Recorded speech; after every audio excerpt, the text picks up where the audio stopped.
Assalamualaikum warahmatullahi wabarakatuh. Kembali lagi bersama saya di channel YouTube Kimia Santuy. Video kita kali ini akan membahas topik tentang reaksi redoks. Nah, sebelum saya jelaskan apa itu reaksi redoks, tonton video ini sampai habis. Jangan lupa subscribe dan like agar kalian tidak ketinggalan video kimia menarik lainnya. Nah, reaksi redoks. Reaksi redoks itu artinya reaksi yang mengalami reduksi dan oksidasi. Jadi redoks ini singkatan reduksi dan oksidasi. Artinya kalau dia mengalami reduksi bukan dikatakan redoks. Kalau mengalami oksidasi bukan dikatakan redoks. Harus ada reduksi dan ada oksidasi. Maka disebut namanya reaksi redoks. Nah, yang pertama kita bahas dulu reduksi. Nah, reduksi ini nanti dia nama lainnya bersifat oksidator. Bersifat oksidator. Atau boleh juga nama lainnya pengoksidasi. Jadi nama lain reduksi adalah oksidator dan pengoksidasi. Nah, apa ini reduksi? Jadi reduksi ini ada ciri-cirinya. Yang pertama, ciri-ciri dikatakan reaksinya reduksi yaitu penurunan bilangan oksidasi. Jadi ciri-ciri pertama, bilosnya turun. Jadi kalau bilangan oksidasinya turun, maka dikatakan reaksinya adalah reduksi. Jadi bagaimana nanti menentukan bilos? Di video saya sebelumnya sudah ada. Nanti lihat di kolom deskripsi ada link tentang menentukan bilangan oksidasi. Nah, contoh dalam bilosnya turun ada reaksi antara MnO4- menghasilkan Mn2 positif. Maka yang bilosnya berubah adalah Mn. Ini namanya dalam bentuk ion. Jumlah totalnya harus sama dengan -1. Oksigen itu bilangan oksidasinya -2. Karena ada 4 berarti -8. Maka Mn di sini positif 7 supaya -1. Nah, Mn di sini dalam bentuk ion. Ionnya langsung 2 positif. Maka bilangan oksidasinya positif 2. Maka Mn di ruas kiri 7, di ruas kanan 2. Maka bilangan oksidasi Mn turun, maka dikatakanlah reaksi ini adalah reaksi reduksi gitu. Itu ciri-ciri yang pertama dari bilangan oksidasinya.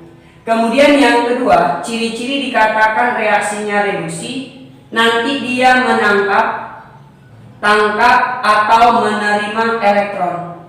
Menerima elektron. Jadi kalau dia menangkap atau menerima elektron, maka dikatakan reaksinya reduksi.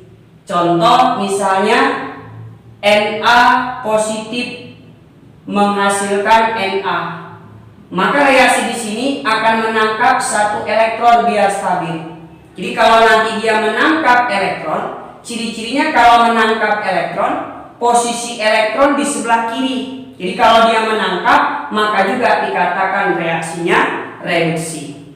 Yang ketiga, ciri-ciri dikatakan reaksinya reduksi, dia nanti melepas oksigen. Jadi kalau nanti reaksinya melepaskan oksigen, maka dikatakan reaksinya adalah reduksi. Contoh misalnya ada reaksi Al2O3 teroksidasi nanti menghasilkan aluminium ditambah dengan oksigen.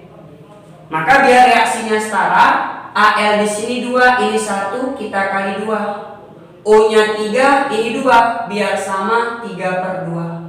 Maka reaksi ini melepaskan oksigen. Kalau melepas, itu posisi oksigen di ruas kanan. Kalau melepaskan oksigen, maka dikatakan reaksinya adalah reduksi. Jadi ciri-ciri reduksi ada 3, bilosnya turun, menangkap elektron, dan yang ketiga melepas oksigen. Itu dulu untuk reduksi. Kemudian yang kedua untuk reaksi oksidasi. Nah, oksidasi ini nama lainnya bersifat reduktor atau pereduksi. Ini nama lainnya. Jadi kalau dia oksidasi sama dengan reduktor, sama dengan pereduksi. Maka ciri-ciri oksidasi itu kebalikan daripada reduksi. Kalau reduksi biloxnya turun, maka oksidasi mengalami kenaikan. Jadi bilangan oksidasinya naik. Jadi kalau bilangan oksidasinya naik, maka dikatakan reaksinya adalah reaksi oksidasi. Nah, contoh misalnya kita buatkan ada Cl- menghasilkan Cl2. Maka bilangan oksidasi Cl di sini itu nanti sama dengan ionnya. Maka bilangan oksidasinya adalah -1.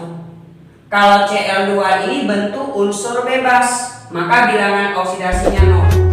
Maka atom Cl di kiri -1, Cl di kanan 0, maka mengalami kenaikan bilox. Kalau biloxnya naik, maka namanya reaksi oksidasi. Itu yang pertama. Kemudian yang kedua, kalau nanti dikatakan dia oksidasi, nanti melepas elektron, melepaskan elektron. Kalau melepas elektron, maka posisi elektron harus di sebelah kanan. Contoh misalnya ada magnesium teroksidasi menghasilkan ion Mg2 positif, biar netral tambah 2 elektron. Maka nanti dalam reaksi ini, kalau posisi elektronnya di sebelah kanan, maka dia melepaskan elektron. Jadi kalau melepas, nanti reaksinya adalah oksidasi. Yang ketiga, ciri-ciri dikatakan oksidasi, nanti dia menangkap oksigen. Kalau menangkap oksigen, maka posisi oksigennya di sebelah kiri. Contoh misalnya hidrogen. Hidrogen menangkap oksigen, maka nanti reaksinya menghasilkan air. Jadi reaksi hidrogen ini membutuhkan atau menangkap oksigen, maka dikatakan dia reaksinya adalah reaksi oksidasi.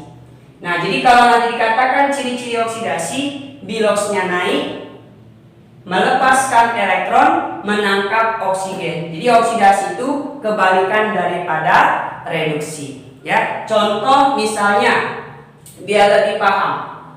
Pada reaksi MnO4- tambah Cl- menghasilkan Mn2 positif tambah Cl2.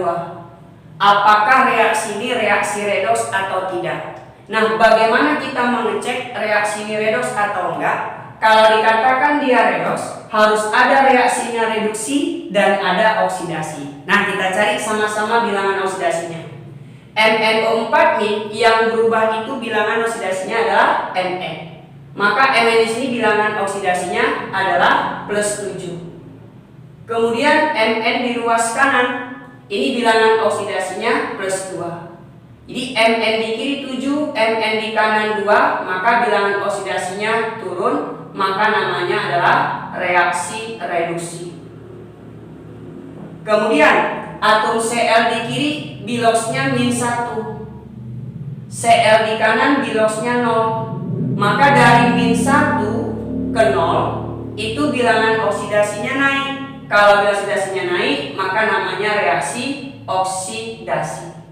Artinya dari reaksi ini ada yang reduksi, ada yang oksidasi, maka dikatakan reaksinya adalah reaksi redoks.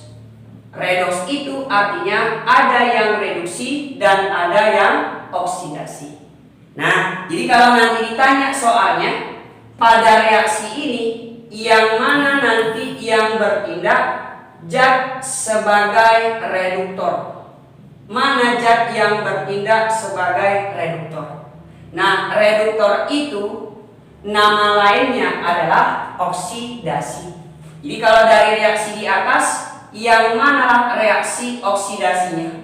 Nah, kalau ditanya nanti yang mengalami, lihat pada reaksi ini yang di ruas kiri. Jadi yang di ruas kiri itu yang bertindak. Nah, yang mengalami oksidasi adalah Cl-. Maka yang bertindak sebagai oksidasi adalah ion Cl-. Kemudian, mana zat yang bertindak sebagai oksidator atau yang mengalami reduksi? Maka reaksi yang mengalami reduksi, lihat yang sebelah kiri zatnya. Yang reduksi yang ini, maka yang mengalami adalah MnO4 negatif. Kemudian kalau ditanya nanti yang manalah zat sebagai hasil daripada oksidasi. Jadi kalau nanti hasil oksidasi itu lihat di ruas kanan. Oksidasi ini hasilnya sebelah kanan, maka hasilnya adalah unsur klorida. Baru yang berikutnya kalau ditanya nanti manalah zat sebagai hasil daripada reduksi. Jadi kalau hasil reduksi lihat sebelah kanan. Ini reduksi hasilnya adalah ion Mn2 positif. Gitu.